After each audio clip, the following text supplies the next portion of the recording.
ከፌደራል ግብርና ሚኒስቴር ከፋይዳ ዲጂታል መታወቂያ ዘርፍ ከኢትዮ ቴሌና ኢትዮ ፖስታ የመጡ አካላት ዲጂታል ማንነት ለተረጋገጠ ይዞታ ባለቤትነትና ለላቀ ፋይናንስ ተጠቃሚነት በሚል መሪ ሀሳብ የተዘጋጀውን ሰነድ አቅርበዋል። ዲጂታል ኢትዮጵያን ለመገንባት በሚደረገው ጥረት ውስጥ ፋይዳ ዲጂታል መታወቂያ መሰረታዊ መሰረተ ልማት መሆኑን የገለጹት ሰነድ አቅራቢዎቹ ዜጎች ኢኮኖሚ ከሚያመነጨው ሀብት ፍትሐዊ ተጠቃሚ እንዲሆኑ ሚናው የላቀ መሆኑን ተናግረዋል። እስካሁን ባለው ሂደትም ፋይዳ ዲጂታል መታወቂያ የዋስትና ማረጋገጫ በመሆን ዜጎች በኢኮኖሚና ማህበራዊ ዘርፍ ተጠቃሚ እያደረገ መሆኑን ጠቅሰው የተጀመረውን መርሃ ግብር ከማሳካት አኳያ በየደረጃው ያሉ አካላት በቁርጠኝነት ተቀናጅተው መስራት እንዳለባቸው አሳስበዋል። ከተሰብሳቢዎች መካከል አንዳንዶቹ በሰጡት አስተያየት የፋይዳ ዲጂታል መታወቂያ በአብዛኛው ከመሰረተ ልማት ችግሮች ጋር ተያይዞ ሰፊውና የገጠር ነዋሪ አርሶና አርብቶ አደሩ ተጠቃሚ አለመሆኑን ተናግረዋል።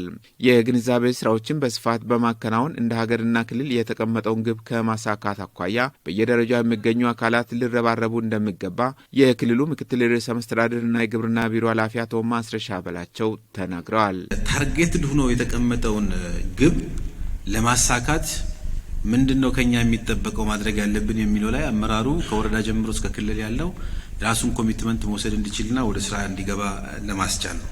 የአሰራር ወጥነትን በማጠናከር እስከ ሰኔ 30 2018 ዓ.ም ድረስ 398,000 አርሶና አርብቶ አደሮችን የፋይዳ ዲጂታል መታወቂያ ተጠቃሚ ለማድረግ መሰራት እንዳለበት ያሳሰቡት አቶ ማስረሻ የተቀመጠው ግብ ስኬታማ እንዲሆን የድጋፍና ክትትል ስራዎች ትኩረት ሊደረግባቸው ይገባል ብለዋል። እኛ ደግሞ የሞቢሊቲን ጉዳይ እንዳመራር ከመራን ህዝብን ቀስቅሰን በአግባቡ እንዲወጡ ካደረግን ሌላው ደግሞ ሄዶ እንዳይቸገሩ በእቅድ በፕሮግራም ለይተን ከሰጠን የኪት ፐርፎርማንሱ ይጨምራል ማለት ነው። ሰርቲፋይድ የሆኑ መሬቶቻችን በአግባቡ ለይተን እነማን ናቸው እነዚህ አርሶ አደሮች የሚለው ተለይተው በገጠር በሚካሄድበት ጊዜ የሚመጣ ጥቅም ካለ ቀድሞ ማግኘት የሚችሉበትን እንደ ጊምቦ እንደ ጨና ከፋ አካባቢ የተወሰኑ ወረዳዎች እንደዚህ ልዩ ትኩረት አድርጎ በዚህ ማዕቀፍ ውስጥ አስገብተን መስራት የምንችልበት እድል ሰፊ ነው የሚሆነው። እንደ ሀገር የተቀመጡ ልማታዊ ግቦች በርካታ ቢሆኑም 100% ይሳካል ተብሎ የተያዘው የፋይዳ ዲጂታል መታወቂያ መሆኑን የገለጹት የክልሉ መንግስት ዋና ተጠሪ አቶ ፍቅሬ አማን በየደረጃው የሚገኙ አካላት ተቀናጅተው በመስራት የተቀመጠውን ግብ ማሳካት አለባቸው ብለዋል። የ100% ግብ ማሳካት ይጠበቅብናል ተብሎ ከተቀመጠው አንዱ ፋይዳ ነው። እዚህ የፋይዳ አፈጻጸም ሂደት ላይ ባለፉት ጊዜያቶች ባደረግነው ርብርብ ቀላል የማይባል ውጤት ተመዝግቧል። ይሁን እንጂ ግባችን ቅድም እንዳስቀመጥነው 1.9 ሚሊዮን ህዝብ ማስመዝገብ ነው የዚህ ዓመት ግባችን ማለት ነው። ከዚህ አንጻር ሲታይ አሁን ያለንበት አፈጻጸም 30 ቤቶች ውስጥ ነው ያለው 34% አካባቢ ነው። ሌላ መፍታት ያለበት ጉዳይ መፍታት አለበት።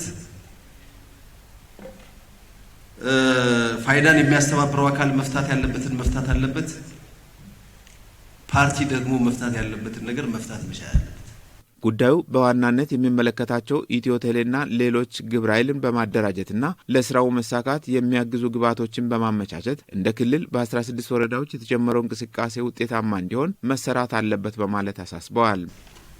የፓርቲን መዋቅር የያዘ ቴሌን የያዘ ባንክን የያዘ ፖስታ ቤትን የያዘ አስፈላጊም ከሆነ ይሄን ስራ ኢኖቬሽን እና ኢንዱስትሪን የያዘ ታች ድረስ የተጠናከረ ግብረ ኃይል አደራጅቶ ስራውን በየጊዜው እየተገመገመ ፊድባክ እየተሰጠ ሊመራ የሚችልበትን ሁኔታ ታሳቢ ማድረግ ያስፈልጋል። ካሉን 41 ወረዳዎች 16 ወረዳ ብቻ ነው በዚህ ደረጃ የተካተተውና ይሄም መስፋት መቻል አለበት። በሀገር ደረጃ ሁለተኛ ቡና አቅራቢ ክልል፣ ከዛም ውጪ የማበቅለው ነገር የለም። ይሄንንም ታሳቢ በማድረግ የተጀማመሩ ነገሮችን አጠናክረን ከሄድን አይ ቲንክ የክልላችን ብቻ ሳይሆን የሀገራችንም ትንሳኤ በቅርቡ እንደሚረጋገጥ ምንም ጥርጥር የለንም። በንቅናቄ መድረኩ ላይ የፌዴራልና የክልል ከፍተኛ የስራ ኃላፊዎች ከ6ቱም ዞኖች እና ከ41 ወረዳዎች የመጡ አስተዳዳሪዎችና ባለሙያዎች ተሳታፊ ሆነዋል።